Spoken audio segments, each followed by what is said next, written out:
पहले तो बहुत बहुत धन्यवाद, आभार कि आपने किसी विषय के लिए मुझे यहाँ आमंत्रित किया।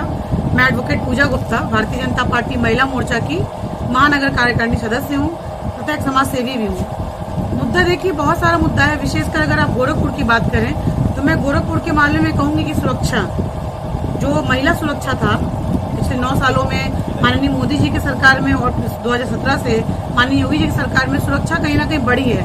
तो हमारा इस बार मुद्दा रहेगा महिला सुरक्षा, महिला सशक्तिकरण। अगर महिला की सुरक्षा की बात करें तो थोड़ा सा मणिपुर पर भी थोड़ा सा हाथरस पर भी प्रकाश डालिए। देखिए, मैं ये नहीं कहूंगी पूरी तरह की महिलाएं पूरी तरह सुरक्षित है। कई ऐसे राज्य हैं जहां महिलाओं से के साथ उत्पीड़न हुआ है।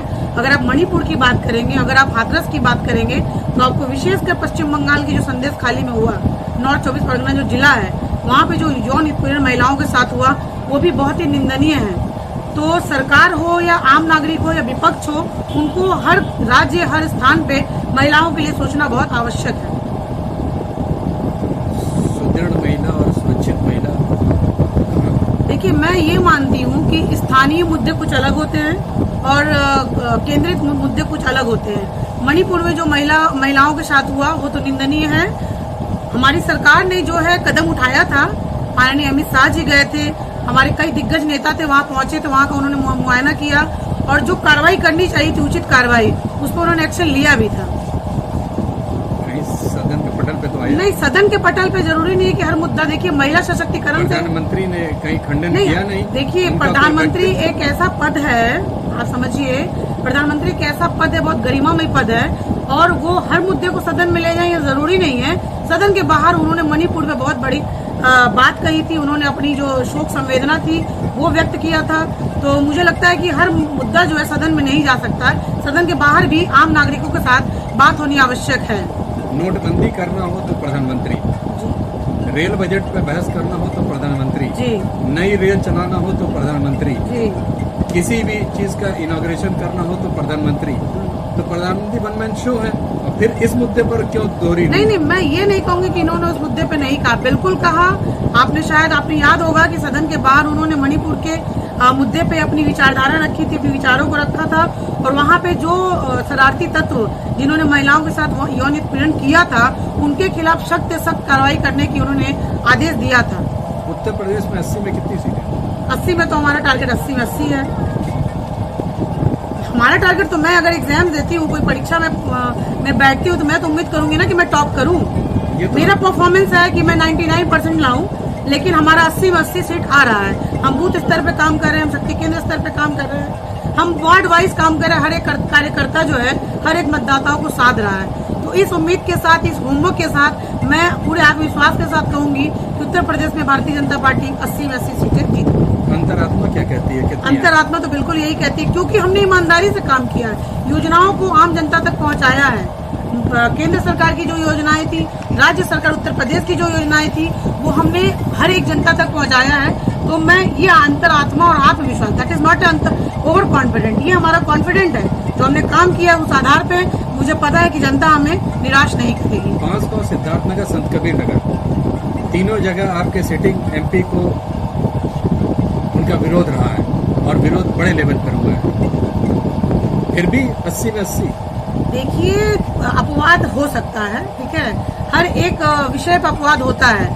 तो विरोध प्रदर्शन करना व्यक्तिगत विचारधारा है, लेकिन हमारा आत्मविश्वास हमारे काम के आधार पर ही है। आप भारतीय जनता पार्टी के किसी भी कार्यकर्ता से मिलेंगे, अगर उन्होंने जेन्युइनली तरीके से काम किया होगा बूथ स्तर पे, शक्ति केंद्र स्तर पे, तो वो आत्मविश्वास दिखेगा उसके चेहरे पे, उसके अंतरात्मा पे, और उसी अंतरात्मा के आधार पे हम कह रहे हैं कि 80 में 80 सीट जीतेंगे। 15 लाख 2 करोड़ नौकरियां जी,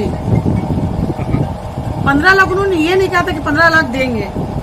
काला धन ये नहीं कहा था, उन्होंने कहा था कि मैं काला धन लाऊंगा। स्विस बैंक में जो काला धन है, स्विस बैंक में जो काला धन है, मैं कहूँगा 10 साल हो गए काला धन आ नहीं रहा है। जितने नोट पकड़े जा रहे हैं पश्चिम बंगाल में, झारखंड में, विभिन्न राज्यों में, आप राजस्थान में देख लीजिए, गुजरात में देख लीजिए, जो MP MLA के पास जो धन पकड़े जा रहे हैं वो क्या है? काला धन ही तो है।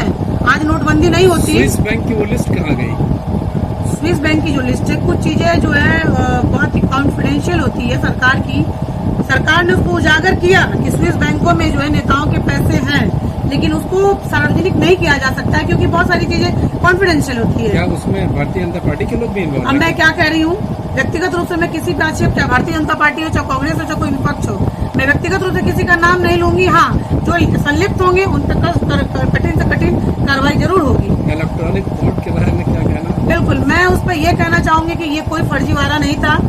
जो हम कैश लेते, नहीं मेरी बात पहले सुन लीजिए, मैं कहना क्या चाह रही हूँ, जो बॉन्ड था, सरकारी बॉन्ड जो था बैंकों के माध्यम से मिलता था, उसका चिट्ठा 1 by 1 है, ट्रांसपेरेंसी है। और जब सुप्रीम कोर्ट ने कहा कि आप इसको ट्रांसपेरेंसी में लाइए, इसको उजागर कीजिए, तो किया गया भारतीय जनता पार्टी की तरफ से। पहले क्यों नहीं किया गया? जब सुप्रीम कोर्ट की ललकार पड़ी तभी नहीं किया गया, नहीं, ये ऐसा क्यों? बताइए, कुछ चीजें पार्टी की अपनी रणनीति होती है, पार्टी की अपनी रणनीति होती है। पार्टी पहले कोई भी पार्टी होती थी चंदा लेती थी, बिल्कुल आउट ऑफ कंट्रोल चंदा लेती थी। जब इलेक्टोरल बॉन्ड आया उस पर लगाम लगाई गई और ये सरकार नहीं लाया, तो जब ये खुद लाएगी तो क्या लगता है कि कुछ चोरी करेगी? बिल्कुल नहीं करेगी। बीजेपी के ऊपर एक आक्षेप लगता है कि बीजेपी के पास एक वॉशिंग मशीन है जिसके अंदर कोई भी इम्पोर्ट होकर के आए तो उसको साफ कर करके अपने यहाँ रख लिया जाता है। नहीं नहीं, ये तो आप क्या कहते हैं उसको, प्रभाव कह रहे हैं, ऐसा कुछ नहीं है। भारतीय जनता पार्टी एक ऐसी पार्टी है जहाँ पे छवि, मैं ये नहीं कहूंगी कि पूरी तरह साफ है, लेकिन यहाँ छवि तो साफ है। आप ये कहना चाह रहे हैं कि यहाँ पे जो आता है उसकी छवि धुल जाती है। इसलिए धुल जाती है कि भारतीय जनता पार्टी की जो विचारधारा है, जो सिद्धांत है, वो जीवन में अगर आत्मसात आप भी करते हैं तो शायद आपकी भी छवि अच्छी हो जाएगी। ब्रजभूषण के बारे में क्या कहना है?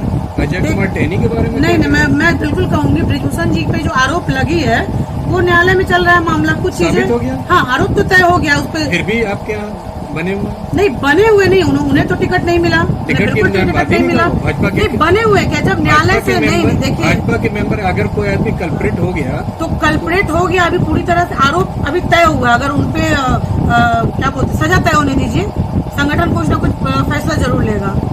हम मौखिक रूप से कुछ बात, मैं वकील हूँ, मैं मौखिक रूप से किसी बात पर भरोसा नहीं करती। लिखित रूप में आरोप तय हुआ है, अभी न्यायालय को दोष तय करने दीजिए, संगठन उसका फैसला जरूर ले लेगा।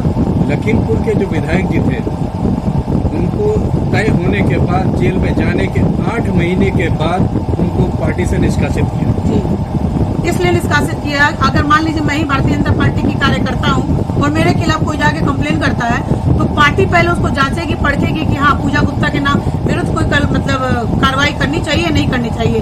तुरंत हम एज सुन एज पॉसिबल, कोई संगठन इस तरह से कदम नहीं उठा सकता है। जब संगठन को लगा कि हमें कदम उठाना चाहिए तो उन्होंने उठाया। 8 महीने बाद? नहीं, बिल्कुल जांच में लगता है। अब वो पार्टी, अगर कोर्ट का आदेश हो चुका है, बोलिए चले गए, कोर्ट का आदेश हो गया है, उसके बाद भी 8 महीना? मैं क्या कह रही हूँ, कोर्ट का आदेश हो गया, कोर्ट के आदेश के बाद मैं भी बता रही आपके न्यायालय अलग हूँ, से? कोर्ट का आदेश हो गया, कोर्ट द्वारा आरोप तय हो गया है, लेकिन पार्टी की जो सिद्धांत होते हैं उसमें भी कुछ सिद्धांत होते हैं। आप किसी भी कोर्ट के ऊपर पार्टी है? नहीं, कोर्ट के ऊपर बिल्कुल पार्टी नहीं, न्यायालय के ऊपर तो कोई नहीं। न्यायालय ने अगर डिसीजन दे दिया तो दे दिया, तो न्यायालय ने डिसीजन दे दिया तो आरोप तो तय हो गया। नहीं, आरोप तय, कुछ देखिए, कुछ फीचर्स होते हैं, कुछ प्रोसीजर्स होते हैं पार्टी के भी, तुरंत हम निष्कासित नहीं कर सकते हैं। कुछ प्रक्रियाएं होती है, प्रक्रियाएं पूरी होने में 8 महीने लगते हैं। मैं मानती हूँ, लेकिन दूसरे के लिए वो 24 घंटे में चाहिए रिजल्ट। नहीं, रिजल्ट का क्या है, न्यायालय तय करता है ना। मान लीजिए अगर आप किसकी बात करें, 24 घंटे में रिजल्ट चाहिए। दूसरी पार्टी अगर किसी के यहाँ कुछ होता है तो उसके लिए बीजेपी का डिमांड है, बीजेपी डिमांड करती है 24 आवर्स के अंदर उसका रिजल्ट चाहिए। ये बताइए, बीजेपी डिमांड करती है तो कहाँ होता है? आम आदमी पार्टी में इतने सारे कल्प्रेट थे, कहाँ हुआ? जब धीरे धीरे जांच पड़ताल हुई, किसी के पास आरोप अभी तक तय नहीं हुआ। नहीं तो जांच पड़ताल चल रही है, उस आधार पर उनको आरोप तय आरोप नहीं तय होते भी तो बेल पे है। आपको एडवोकेट है, हम केजरीवाल साहब की बात ही नहीं कर रहे, हम तो सबकी बात कर रहे हैं। नहीं, आप व्यक्तिगत रूप से, किसी के ऊपर आरोप नहीं तय हुए अभी तक। किसी भी पार्टी हो, कोई संगठन हो, उसकी अपनी विचारधारा, अपनी प्रक्रिया, प्रोसीजर होता है। कोई भी निर्णय 8 महीने लगता है निर्णय लेने। बिल्कुल, आगे पूछिए। गोरखपुर के परिप्रेक्ष्य में बात करें तो सीधा सीधा यहाँ से कौन जीतता हुआ दिख रहा है? मैं अगर गोरखपुर की परिप्रेक्ष्य में बात करूं तो माननीय रवि किशन जी भारी मतों से, 10 लाख मतों से जीतेंगे, ये हमारा आत्मविश्वास है। मुद्दा अभी मैंने बताया 3-4 मुद्दे हैं। महिला सुरक्षा, रवि किशन जी को जिताने का मुद्दा क्या? रवि किशन जी का जिताने का पहला मुद्दा तो होगा कि यहाँ पे उन्होंने अपना जो रोजगार था, वो फिल्म सिटी का, वो एस्टेब्लिश करने का पूरा प्रोसीजर चल रहा है। तो कोई भी सांसद अगर अपना रोजगार, स्वयं का रोजगार अगर अपने सांसदीय क्षेत्र में लाता है तो सबसे बड़ा मुद्दा यही है। कितने लोगों को पूर्वांचल से इस इंडस्ट्रीज में रोजगार मिलने की संभावना है? आप पहले स्वयं बताइए, 10 साल, मैं ये नहीं कहूंगी 10 साल पहले सरकारों ने काम नहीं किया, बिल्कुल किया, लेकिन जितनी तेजी से विकास गोरखपुर में हुआ है, मैं मानती हूँ कि बहुत ज्यादा तेजी से विकास हुआ है। मैं 2009 में यहाँ शादी करके आई हूँ, 2009-10 उस समय महिला सुरक्षा 0 था। मैं खुद अकेले नहीं निकलती थी, मैं अपनी व्यक्तिगत बात करती हूँ। आज मैं पार्टी संगठन के काम से, अपने कचहरी के काम से मैं रहती हूँ बाहर, तो महिला सुरक्षा पे, सौंदर्यीकरण पे, रोजगार पे, गीडा में देख लीजिए बहुत सारे जो रोजगार है स्टेब्लिश हुए हैं, तो उस आधार पर मुझे लगता है कि जो है जीत हासिल होगी। जो जहाँ का सीएम सिटी होता है वो हमेशा डेवलपमेंट होता है। वीर बहादुर के वक्त की अगर बात करें तो उस वक्त भी इसी तरह से तेजी से डेवलपमेंट हो रहा था। आज योगी जी का वक्त है तो डेवलप हो रहा है, मुलायम जी का वक्त था तो सफाई डेवलप कर रहा था, तो वो तो नेचुरल नहीं। आप बताइए 80 जिलों में कौन सा ऐसा जिला नहीं है कि जहाँ डेवलपमेंट नहीं हुआ है? आप देवरिया देख लीजिए, अपने आसपास देवरिया की डेवलपमेंट देख लीजिए, आप गोरखपुर देख लीजिए, अयोध्या में देख लीजिए, आसपास लखनऊ देख लीजिए। हर एक जिला जो है माननीय योगी जी डेवलप करे। वो सिर्फ ये नहीं कि गोरखपुर सीएम सिटी तो मैं मुझे इसी डेवलप करना है। लगभग हर एक 80 जिलों में कहीं ना कहीं हर एक तरह से डेवलपमेंट जारी है और निरंतर जारी रहेगा, अगले कार्यकाल तक तो जारी रहेगा ही। और मुझे लगता है कि केंद्र सरकार हो और राज्य, यहाँ डबल इंजन की सरकार होती है वहाँ, और यहाँ तो ट्रिपल इंजन की सरकार है। हमारा नगर निगम में भारतीय जनता पार्टी का बोर्ड है, तो डेवलपमेंट तो चरम पे है। गोरखपुर की सीट के बारे में एक बात कही जाती है कि ये मंदिर की परंपरागत सीट है, तो क्या ये जो वोट मिलता है मंदिर के नाम पे मिलता है? यहाँ आस्था जुड़ा हुआ है। सीट प्रत्याशी कोई भी हो, यहाँ हमारी आस्था मंदिर से जुड़ी हुई है, हमारी आस्था कमल से जुड़ी हुई है, और मंदिर का तो सीट रहा है ही है, चाहे वो दिग्विजय नाथ जी रहे हों, चाहे वो अवैधनाथ जी रहे हों, चाहे योगी जी रहे हों, और चाहे अभी रवि किशन जी रहे हों। हमारी आस्था गोरखपुर के प्रत्येक नागरिक, चाहे वो किसी भी विचारधारा के हो, किसी भी धर्म के हो, मैं विशेष कर कह रही हूँ, किसी भी धर्म के हो, मंदिर वो आस्था का केंद्र है। वहाँ धर्म से संबंधित ऐसा नहीं कि दूसरे धर्म के लोग नहीं जाते हो। जो भी खड़ा होगा वो जीतेगा, बिल्कुल जीत नहीं, ऐसा नहीं। रवि किशन जी की अपनी भी तो काबिलियत है। हाँ, माननीय योगी जी का मंदिर का आशीर्वाद तो उनके ऊपर है, लेकिन रवि किशन जी की अपनी भी काबिलियत है, अपनी भी क्षमता है।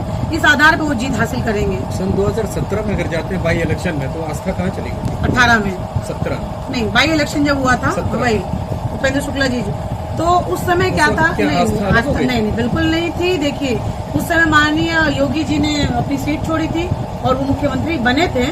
आस्था की बात रही तो कुछ उनका सपोर्ट उपेंद्र जी को नहीं था। हाँ, बिल्कुल नहीं था। नहीं, उनको योगी जी का सपोर्ट बिल्कुल था। कुछ चूक नहीं, कुछ चूक हुई थी हम कार्यकर्ताओं से, कुछ हम चुके थे, इस कारण से वो सीट हमारे हाथ से चली गई थी। लेकिन वापस देखिए, आस्था नहीं, उस वक्त आस्था नहीं थी क्या? बिल्कुल आस्था थी। कुछ एक मार्जिन से ही हारे थे, आस्था कम नहीं हुई थी। 1 वोट से हारे चाहे 1000 वोट से हारे, वो तो सही बात है, फेल तो फेलियर होता है, लेकिन आस्था तो बरकरार थी। वो अलग बात है कि कुछ हम कार्यकर्ता चूक गए थे, लेकिन वो चूक पे हम लोगों ने सुधार किया और आगे भी हमारी जो कार्यशैली है निरंतर बहुत अच्छी चलेगी। और हम माननीय योगी जी, माननीय प्रधानमंत्री जी नरेंद्र मोदी जी और रवि किशन जी को भारी बहुमत से आगे भी जिताते रहेंगे। अभी तक गोरखपुर की अगर बात करते हैं तो कोई बड़ा लीडर नहीं आया है बीजेपी का जी, ऐसा क्यों? देखिए, 7 चरणों में चुनाव हो रहा है पूरे भारत में। सभी जितने बड़े दिग्गज लीडर हैं वो कहीं ना कहीं व्यस्तता है उनकी। और अब जो 6ठे चरण का चुनाव जो 25 मई को होने के बाद प्रवास लगेगा। जो बड़े नेता जो हैं आएंगे गोरखपुर में, प्रवास करेंगे और जन जन तक जाएंगे, जनसंपर्क करेंगे, लोगों को साधेंगे, अपनी विचारधारा, अपनी योजनाओं को बताएंगे। तो सारे लोग अब प्रवास करना शुरू करेंगे। गोरखपुर के मतदाताओं से क्या कहना चाहिए? मैं गोरखपुर के मतदाताओं से यह अपील करना चाहूंगी, पूरे भारत के नागरिकों से, अपने प्रदेश के नागरिकों से, अपने जिले के नागरिकों से, बस यही मैं सादर निवेदन और आग्रह करूंगी कि मतदान एक बहुत बड़ा दान होता है, हमारा मौलिक अधिकार है और हम अपने इस अधिकार का प्रयोग करें, अपने घरों से निकलें और मतदान अवश्य करें। अगर हमें सरकार से कुछ चाहिए, देश को विकसित देश बनाना है, देश को आगे ले जाना है, तो बिल्कुल मतदान में अपना सहयोग करें और अपनी क्षमता का प्रयोग करें, अपने विचारों, अपने सिद्धांतों का प्रयोग करें और एक बार अपने घर से निकल के मतदान अवश्य करें। धन्यवाद।